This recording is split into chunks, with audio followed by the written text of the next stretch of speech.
Ini kocak nggak? Kita tes nih. Apakah kocak? Kan kalau sepeda sering kocak ya.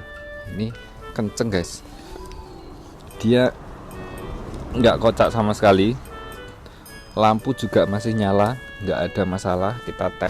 Ini di sini ya sering kali kehujanan kemasukan air. Jadi teman-teman, saran saya bagian ini di plester ya. Plester bening itu boleh. Oke minasang. Assalamualaikum warahmatullahi wabarakatuh. Jadi kesempatan kali ini aku mau ngebahas sepeda yang ada di belakang ini setelah 1 tahun penggunaan. Hari ini aku habis belanja. Jadi penampakannya sepertinya kalau belanja tanpa menggunakan ranjang. Lebih praktis pakai tas kayak gini. Nah ini setelah 1 tahun lebih ya, 1 tahun penggunaan, seperti apa performanya, apakah ada perbedaan atau tidak? Yuk kita cek aja. Ini setelah 1 tahun penggunaan, kusam ya, cat mulai kusam. Jadi kita bahas penampakan dulu, cat mulai kusam. Karena apa? Karena di tempat parkir saya tuh nggak ada yang namanya hani atau kanopi, jadi dia terkena air tiap sekali hujan. Oke, mungkin ini kita lepas dulu aja biar enak. So jadi kayak gini penampakannya sekarang. Di sini karena nggak pernah saya bersihkan ya, nggak pernah saya cuci juga, sering kena hujan-hujanan terus. Ini juga sering lupa ketutup. Harusnya nutup ya, ini port untuk ngecharge-nya. Ini ada tutupnya ini. Kemarin sempat mau dicolong, jadi ini baret-baret. Sempat mau dicolong orang. Saya rekomendasikan pakai yang kayak gini. Ini aman banget, nggak bisa dibakar ataupun digergaji juga repot ya. Saya rekomendasikan ini 300 yen. Nah, kira-kira setelah 1 tahun lebih apa nih perbedaannya? Kalau dari performa baterai masih aman. Ini 5 hari kerja saya cuma ngecas minggu malam, Senin sampai Jumat masih bisa PP. Sabtunya saya ngecas lagi untuk belanja. Kendala kedua, apakah bannya gampang bocor mas? Enggak, ini selama saya pakai 1 tahun lebih bannya nggak pernah bocor. Bannya pernah bocor sekali bagian belakang, itu karena paku yang kecil banget itu masuk dan saya tembel. Sampai sekarang nggak pernah bocor lagi dan aman, bagus. Bannya termasuk tebel. Setelah 1 tahun pemakaian rutin tiap hari ya, tapi nggak terlalu jauh sih. Ini kondisinya nggak yang halus banget gitu, nggak. Jadi dia masih, batiknya masih kelihatan kayak nggak pernah dipakai. Nah, mungkin kendala yang sering terjadi itu di bagian rantai. Rantai ini sering kendor. Nah, ini sering banget jadi kendor. Teman-teman bisa kencengnya aja lewat sini titik Y-nya. Ini sih gara-gara dulu hampir dicolong itu ya. Jadi kayaknya hampir habis dibanting-banting sama anaknya tuh, kayak marah gitu loh. Karena dicolong nggak gagal. Ini diambruk-ambrukin.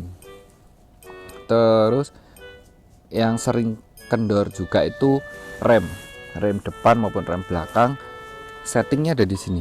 Ini setting untuk remnya. Kalau kendor ini tinggal dikencengin aja, gampang banget. Itu juga sering terjadi, rem kendor. Terus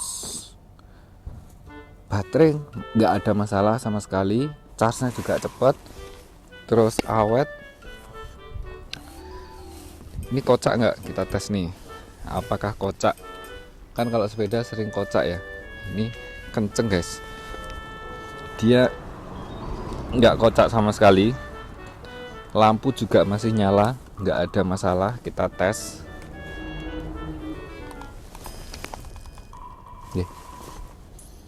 Ya ini lampunya nyala kan? Lampu masih nyala dengan terang, nggak ada masalah. Terus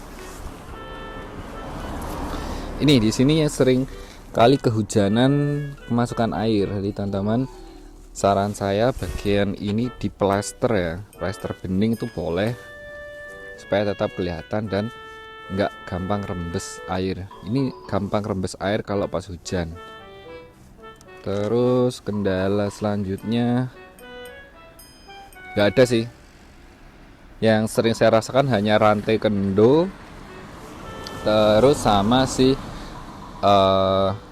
rem yang kendo. Itu aja. Sama cat yang jadi kusam karena nggak ada kanopinya. Teman-teman maaf yang sering minta minta link di Amazon, nggak tahu kenapa ini sebenarnya tuh sudah nggak dijual di Amazon.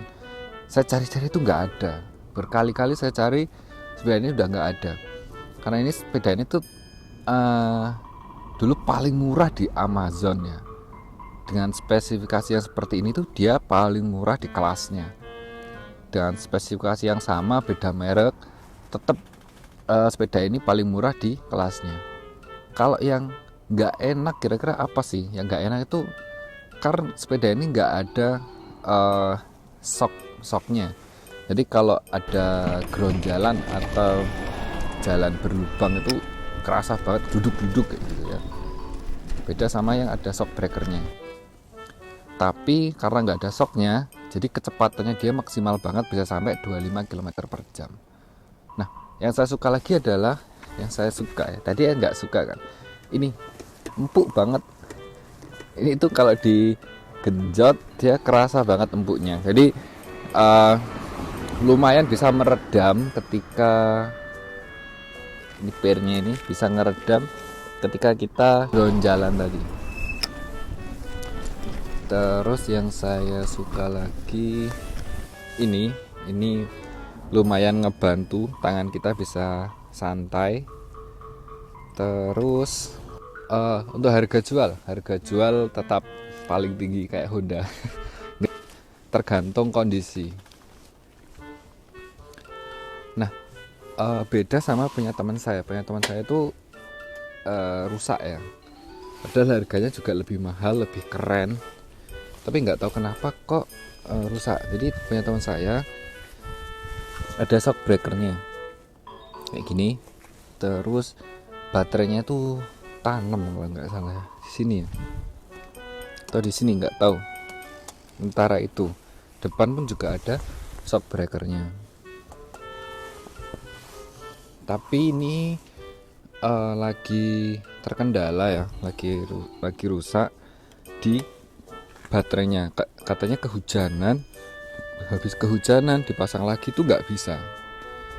Maksudnya dipasang lagi tuh kayak jeprat, stuck kayak gitu. Setelah itu dia nggak mau jalan, maksudnya motornya tuh nggak mau jalan. Ini motornya di sini tuh dia nggak tahu kenapa ada masalah, dan akhirnya dia nggak jalan. Padahal harganya juga lebih mahal, lebih keren ya, spesifikasinya lebih tinggi, harganya pun juga jauh lebih mahal. Tapi untuk kalau kita bilang awet-awetan, aku nggak tahu ini IPX berapa.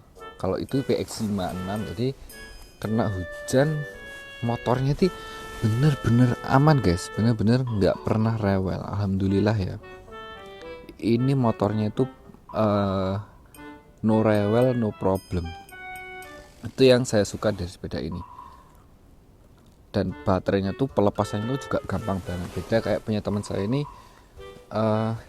mungkin akan agak sedikit ribet ya untuk masalah baterainya. Penempatannya pun juga sulit untuk lepas tutupnya. Cuman ya emang lebih enak sih kayaknya. Oke, mungkin seperti itu. Kalau ada pertanyaan silakan tulis di kolom komentar.